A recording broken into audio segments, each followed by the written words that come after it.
I stood in the humid parking lot of the Botanical Gardens, listening to the muffled cheers through the venue's heavy oak doors. I wasn't on the guest list. My own sister made sure of that. But I didn't come to object. I came to watch the groom realize he was marrying a ghost. If you looked at Brooke's social media, you'd think her life was an endless loop of sun-drenched brunch tables, perfectly rumpled linen sheets, and profound captions about living authentically. What the photos didn't show was the pile of dirty clothes shoved just out of frame, or the fact that she hadn't read a book since high school. They also didn't show me. I am 2 years older than Brooke, 2 inches shorter, and entirely invisible. While Brooke spent her early 20s building a brand on her cheekbones and easy laugh, I was the one paying my rent by writing her captions, her blog posts, and eventually, her responses to sponsors. It started small, a grammar fix here, a snappy one-liner there. But soon, Brooke realized that pretty girls were a dime a dozen online. Pretty girls with a poetic, soulful voice secured the luxury brand deals. "Harper, I need something about finding peace in the chaos for this skincare ad," she would yell from her bedroom, adjusting her ring light. And I would sit at my cramped desk in the living area we shared, cracking my knuckles, and invent a vulnerability my sister didn't possess. Then, she met Liam. Liam wasn't part of our glossy, high-speed world. He restored antique furniture. He had sawdust permanently embedded in the creases of his palms, and a quiet, deliberate way of speaking that made you want to lean in. They met at a gallery opening Brooke had only attended because the lighting was famously flattering. Liam, mistaking her careful poses for genuine contemplation of the art, had struck up a conversation about a sculpture. Brooke panicked, smiled her way through it, and managed to get his phone number. The next morning, she tossed her phone onto my laptop keyboard. "He texted me," she said, filing a nail. "He's talking about the exhibit and some metaphor about negative space. I don't know what the hell he means. Fix it." I looked at the screen. Liam's message was thoughtful, sincere, and completely out of Brooke's depth. I should have told her to just be honest. I should have told her that if she had to outsource a text message, the relationship was doomed before it began. But I looked at his words, the gentle curiosity in them, and my fingers gravitated to the keys. I wrote back.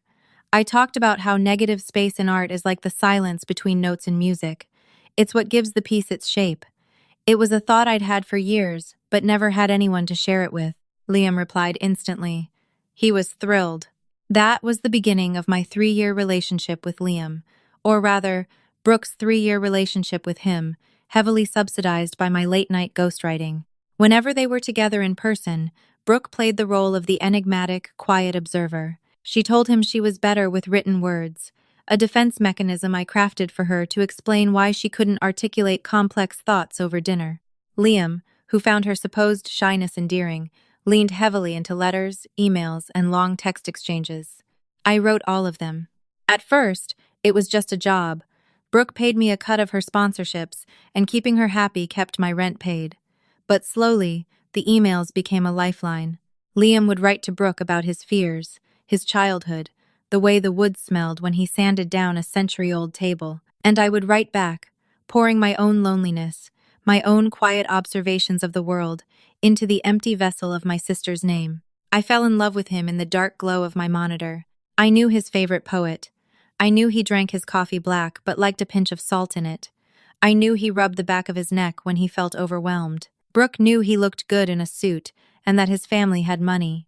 "You're making me sound like a philosopher," Brooke complained once, skimming an email I was about to send him. She was applying a clay mask, barely glancing at the screen. "Just tone it down. Tell him I miss his abs." "Liam doesn't want to hear about his abs, Brooke," I sighed, hitting send. "He just opened up about his grandfather's dementia. He needs to know you hear him." "Whatever," she mumbled, walking away. "As long as he buys me dinner at that new Italian place tonight."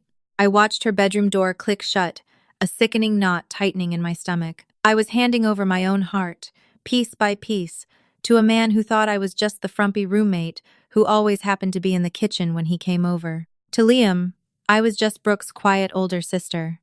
We rarely spoke. I couldn't look him in the eye without feeling like a thief, and he was too captivated by Brooke to look past her. The proposal happened on a Tuesday. Brooke came bursting into the apartment, flashing a diamond ring that caught the overhead light and fractured it against the walls. "He did it!" she shrieked. I felt all the blood drain from my face. I managed a tight smile, forcing out congratulations while my chest physically ached. Liam was going to marry her. He was going to spend the rest of his life with a woman who didn't know the first thing about his soul. The wedding planning consumed our apartment. Fabric swatches, guest lists, catering menus. Brooke was in her element. She didn't need me to write anything for that. She knew the language of aesthetics perfectly. For a few months, I was mercifully relieved of my duties. Liam was busy with his business, Brooke was busy with the wedding, and the long, late-night emails tapered off. I thought I was free. I thought I could finally start the agonizing process of moving on. Then came the rehearsal dinner week. It was a rainy Wednesday, 3 days before the ceremony. I was packing up boxes I had finally decided to move out the month after the wedding. Brooke walked into the living room, her face pale, a leather-bound notebook clutched in her hands. "I have a problem," she said, her voice entirely stripped of its usual bravado. I paused, holding a stack of books. "What is it?" "Liam," she swallowed hard, dropping the notebook onto my desk. "He surprised me. He said he doesn't want to do the traditional vows. He wants us to write our own, and he wants to read them to each other at the altar." I stared at the empty notebook. "So? Write them." Brooke let out a harsh, bitter laugh. "Harper, have you met me? I can barely string 2 sentences together without using the word literally. Liam just handed me his vows to hold on to, and I peeked. They're like poetry. If I get up there and say some generic garbage, he'll know." "He'll know what?" I challenged, my voice rising. "That you aren't the person he's been texting for 3 years?" "Yes," she snapped, "and I can't lose him, Harper. I love him." "You love what he provides for you," I shot back, the resentment of 3 years finally bubbling over. "That's not fair," Brooke said, her eyes narrowing. "I do love him, in my own way, but he fell in love with that version of me, the version you made, so you have to finish it." She pushed the notebook toward me. 500 words. Make it sound like the emails. Make him cry. I stared at the leather cover. My hands were shaking. "No." Brooke blinked. "What do you mean, no?" "I'll pay you. Double your usual." "I don't want your money, Brooke," I whispered, the exhaustion settling deep into my bones. "I'm not doing it.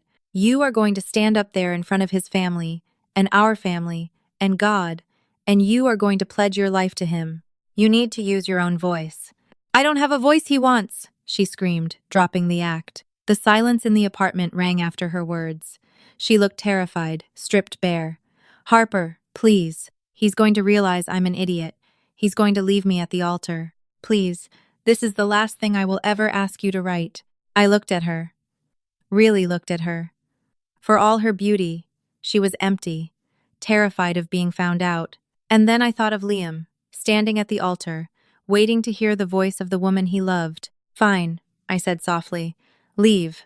She exhaled a massive sigh of relief, turning on her heel and retreating to her bedroom. I sat at the desk for a long time listening to the rain against the glass. I opened the notebook. The paper was thick, expensive. I picked up my pen. I didn't write as Brooke. I couldn't. I just wrote the truth. I wrote about the first time I realized I loved him. I wrote about the way he always leaves his coffee mug half full because he gets so absorbed in his work he forgets to finish it. I wrote about the scent of sawdust and rain. I wrote about how finding him felt like walking into a warm room after a lifetime in the cold. It took me 10 minutes. It was the truest thing I had ever written. The next morning, I handed the notebook back to Brooke. She didn't even open it. She just shoved it into her designer tote bag. "Thanks," she said briskly. "Hey, about the wedding." I poured my coffee, not looking at her. "What about it?" "I've been thinking," she started, shifting her weight from foot to foot. It was her tell. She was about to do something ruthless. With the photographer and the videographer. The aesthetic is very specific. And, honestly, things have been so tense between us. I froze, the coffee pot suspended in my hand. "I just think it would be better if you didn't come," she said, the words tumbling out quickly. "You're always so miserable around Liam and me anyway. It brings my energy down. I need perfect harmony this weekend. And you're always raining on my parade." I set the pot down carefully so I wouldn't smash it against the counter. "You're banning me from your wedding." "I'm just protecting my peace," Brooke said, lifting her chin, falling back into her internet therapy speak. You know too much. You look at me with this judgment. I can't have you sitting in the front row, knowing you wrote my vows, making me feel small on my big day. I made you look big, I yelled, the dam finally breaking. I built the pedestal he put you on. And I paid you for it, she yelled back. You're a contractor, Harper. That's it. And your contract is up. She grabbed her keys and walked out the front door, slamming it behind her. I stood in the kitchen for a long time. I was uninvited, erased, the final loose end tied up and thrown away. She was going to take my words, claim them as her own, and marry the man I loved, while I packed boxes in a quiet apartment. But as the hours ticked by, a cold, hard clarity washed over me. Brooke thought she had won. She thought my words were just a costume she could put on, but she hadn't read the vows I wrote. She didn't realize that words are only a bridge if both people know how to walk across them. I went into my closet and pulled out the dark green dress I had bought months ago for the ceremony. I wasn't going to sit in the front row. I wasn't going to ruin her photos, but I was going to be there. I arrived at the Botanical Gardens main conservatory 20 minutes after the ceremony was scheduled to begin. The parking lot was a sea of expensive, freshly washed cars baking under the harsh afternoon sun. The air was thick, heavy with the oppressive humidity that comes right before a summer thunderstorm. I could smell melting asphalt, crushed eucalyptus leaves, and the expensive floral perfume lingering in the wake of the late-arriving guests. The heavy oak doors of the main greenhouse were propped wide open to let the sluggish breeze circulate, but the atmosphere inside was still suffocatingly dense. I didn't walk through the main entrance. Instead, I slipped down a gravel path and entered through a side door used mostly by the catering staff and groundskeepers. My dark green dress, the one Brooke had deemed too depressing for a bridesmaid, allowed me to blend seamlessly into the shadows of the massive monstera plants and towering ferns lining the back stone wall. I found a secluded, narrow alcove behind a wrought iron trellis wrapped thick with ivy. From this vantage point, I had a clear, entirely unobstructed view of the altar and the backs of the 150 guests sitting in rigid wooden folding chairs. Brooke stood beneath an elaborate, towering archway constructed entirely of white orchids and pale roses.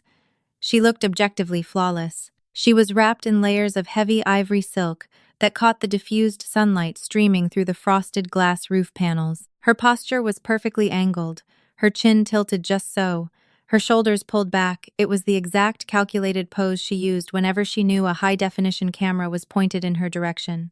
Opposite her stood Liam. Seeing him standing there made my chest tighten so violently, I had to press my hand against my ribs. He wore a tailored, dark charcoal suit that fit him perfectly, but he still looked fundamentally like the man who spent his weekends covered in dust, sanding down reclaimed oak tables. His hands, the broad hands I knew had deep, permanent calluses on the palms and grease trapped under the fingernails, were clasped tightly together in front of him. He was looking at my sister with a quiet, devastating intensity that made me want to squeeze my eyes shut and walk away. But I forced myself to stay. I forced myself to watch. This was the reality I had built with my own two hands. The officiant, a tall, older man with a soothing, practiced baritone voice, finished his opening remarks about love and commitment. He stepped back slightly, gesturing with an open palm for the couple to share the personal vows they had written themselves. Liam went first. He reached into the inner breast pocket of his suit jacket and pulled out a single sheet of heavily folded paper. He didn't read from it immediately. Instead, he looked at Brooke, his expression softening into a raw, open vulnerability that knocked the remaining breath completely out of my lungs. "Brooke," he started, his voice steady but undeniably thick with emotion. It echoed slightly against the tall glass panes of the conservatory ceiling. "When we first met at that gallery, I thought you were entirely out of my league. You were loud and bright, and surrounded by a dozen people who hung on your every word. But then, you went home, and you started writing to me." A low murmur of polite, knowing laughter rippled through the seated guests. Brooke offered a practiced, demure smile, ducking her head perfectly for the videographer circling them. "It was in those letters, in those late-night messages, that I truly found you," Liam continued, his eyes dropping to his paper for a brief second before locking back onto her face. "I found a woman who understands the quiet, overlooked spaces in the world. a woman who sees the poetry in the mundane routine of life. You told me once that lasting love isn't about grand, sweeping gestures or public declarations. It's about the steady, silent rhythm of two people consciously choosing each other every single day. You anchored me when I was grieving. Your words built a safe home for my mind before we ever even shared a physical roof. And today, I am pledging my life to the brilliant mind and the deep heart that wrote those words. He paused to wipe a stray tear from his rough cheek. Several bridesmaids in the front row were dabbing their eyes with tissues. My own vision completely blurred, the sharp, acidic sting of unshed tears burning the back of my throat. He loved me. He genuinely loved my mind, my thoughts, my grief, and my joy. He just firmly believed all of those things belonged to the beautiful woman, wrapped in ivory silk. The officiant smiled warmly and nodded to Brooke. Brooke dramatically cleared her throat. The best man stepped forward and handed her the expensive, leather-bound notebook. My notebook. She opened it to the bookmarked page with a stiff, rigid movement. She didn't look up at Liam. She looked straight down at the cream-colored paper, her grip on the leather cover visibly, desperately tight. Her knuckles were stark white. "Liam," she began. Her voice was entirely wrong. It was loud, projected, and completely stripped of intimacy. She was treating the deeply personal vows like a promotional script to be delivered to a wide audience, rather than a private confession to the man standing 2 feet in front of her. I never thought I would find someone who felt like a quiet harbor. She paused awkwardly, her brow furrowing slightly as she read the next line, clearly struggling to anticipate the rhythm of the sentence. She pushed through, her cadence entirely flat. "You are the scent of rain on hot asphalt. You are the sawdust that clings to your shirts at the end of the day." She read the words, but she didn't feel a single syllable of them. She rushed aggressively through the commas and paused at the wrong points, severing the delicate rhythm I had so carefully crafted in the dark of my bedroom. "I realized I loved you on a Tuesday," she continued, her eyes scanning the page rapidly, eager to just get it over with. "You left your coffee mug half full on the kitchen counter, the way you always do when you get lost in your work. I looked at the dark ring of coffee drying at the bottom, and I realized I wanted to wash your half-full mugs for the rest of my life." She finally looked up, flashing a brilliant, wide, rehearsed smile at him, fully expecting him to be weeping. But Liam wasn't smiling. From my shadowed hiding spot behind the ivy, I watched the remaining color drain from Liam's face. He was staring at Brooke, his brow deeply furrowed, a look of profound, unsettling confusion washing over his sharp features. The guests sitting in the rows did not notice the shift. They were too busy cooing and whispering about the domestic sentiment of the vows, but I knew his face better than I knew my own. I knew the slight tightening of his jaw when a piece of wood refused to fit the joint, or when something failed. Brooke dropped her gaze back to the notebook, taking a deep breath, ready to barrel through the final paragraph. "Wait," Liam said. His voice was not a shout, but it cut through the heavy, humid, flower-scented air of the conservatory like a serrated blade. Brooke froze instantly. The officiant blinked rapidly, stepping forward slightly with a look of polite concern. The rustling of expensive silk dresses and the quiet, appreciative murmurs of the wedding guests ceased in an instant. The silence that followed was absolute, heavy, and deeply suffocating. Brooke whispered, her practiced smile faltering. A genuine, unscripted flicker of sheer panic flashed in her wide eyes. "I am not finished reading. The coffee," Liam said. His voice was barely above a rough whisper, though the curved acoustic glass of the greenhouse ceiling carried it effortlessly to the back row where I stood. "The half-full mug." Brooke let out a short, nervous, high-pitched laugh that sounded like scraping metal. "Yes, babe. The coffee. Can I just finish the vows, please?" Liam took a deliberate step backward, creating a sudden, glaring physical distance between them at the altar. "Brooke, you do not drink coffee. You drink matcha tea. You hate the smell of coffee. And you have never been in my workshop on a Tuesday. I work entirely alone on Tuesdays. And when I leave my mug half full," he paused, his eyes darting rapidly back and forth as he frantically searched his memory, piecing the disjointed puzzle together in real time. "I never leave it on your kitchen counter. I leave it on my workbench. Or on the table beside your couch." "Liam, please. Everybody is watching us," Brooke hissed, her voice completely dropping the sweet, gentle veneer. Her face was flushing a deep, blotchy, angry red. It is just a metaphor for the vows. Just let me finish reading the paper. You did not write this, Liam said. It was not framed as a question. It was a cold, devastating realization, dropping like a lead weight onto the stone altar between them. A collective, sharp gasp rippled through the front rows.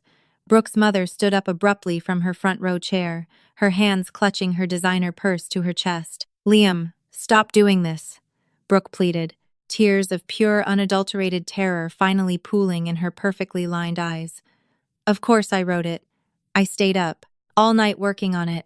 I just wanted it to sound perfect for you. Who washes the mugs, Brooke? Liam asked, his voice actively shaking now. He looked at her not with fiery anger, but with the hollowed-out expression of a man watching a beautiful mirage evaporate into dry sand. When I come over to your apartment on the weekends, and I leave my dirty cup on your side table, who is always standing by the kitchen sink? Who actually cleans them? Brooke opened her mouth and closed it silently. She was entirely trapped, the expensive leather notebook trembling violently in her manicured hands. She could not improvise a defense. She never could. Without a prepared script, without me feeding her the lines, she had absolutely nothing of substance to say. It is just a stupid tiny detail, she cried out, throwing the leather notebook aggressively onto the floor. It hit the hard stone tiles with a loud, echoing smack. Why are you ruining our wedding over a coffee mug? I love you. Is my being here not enough for you? Liam looked down at the notebook, its thick cream pages crumpled and folded awkwardly against the gray stone. Then, he looked slowly back up at Brooke. The grand illusion was completely, irreparably shattered. The enigmatic, soulful, deeply observant woman he firmly believed he was marrying had never actually existed. He was looking at a complete stranger standing in a white dress. The emails, Liam said, his breathing growing shallow and erratic. The long letters about negative space. The messages comforting me about my grandfather's dementia. He ran a heavy hand over the back of his neck, his tell when he was entirely overwhelmed and anxious. None of those words were yours. Were they? Brooke sobbed a raw, ugly, guttural sound that lacked any of her usual curated grace. I did not know what the hell to say to you. You were always talking about art and deep feelings and grief, and I just wanted you to like me. I hired someone to help me. It does not matter. You hired someone, Liam repeated slowly, the words clearly tasting like bitter ash in his mouth. My sister! Brooke screamed, the final confession tearing out of her throat as she pointed a shaking finger blindly toward the back of the massive room, though she had no idea I was actually standing there. Harper wrote them. She wrote all of it for me. She is just a cynical, miserable ghostwriter, and I paid her to make me sound smart to you. But I am the one who loves you. The congregation turned their heads. I shrank back hard against the damp brick wall. Liam stood perfectly, eerily still. The sound of my name seemed to wash over him physically. He did not yell. He just reached quietly into his pocket, pulled out the gold wedding band, and set it gently onto the wooden pedestal. I am deeply sorry, he finally said. He turned around and walked purposefully down the center aisle. Complete chaos erupted behind him. Brooke collapsed onto the stone floor, wailing hysterically. Guests began shouting loudly, but I only watched Liam. I slipped out from behind the wrought iron ivy trellis, pushing hard through the wooden catering door, and sprinted down the narrow side path. I reached the gravel parking lot just as he reached his truck. Liam! I called out. He stopped moving instantly. He turned around very slowly. There was absolutely no surprise in his gaze. There is an empty seat, he said. I stepped gracefully forward. If you loved this story of hidden truths and wedding day drama, make sure to hit that like button. Have you ever been in a situation where you had to hide your true feelings to protect someone else? Tell me your story in the comments below. I read every single one. Don't forget to subscribe and click the bell icon so you never miss out on more dramatic, real-life stories. Share this video with a friend who loves the tea.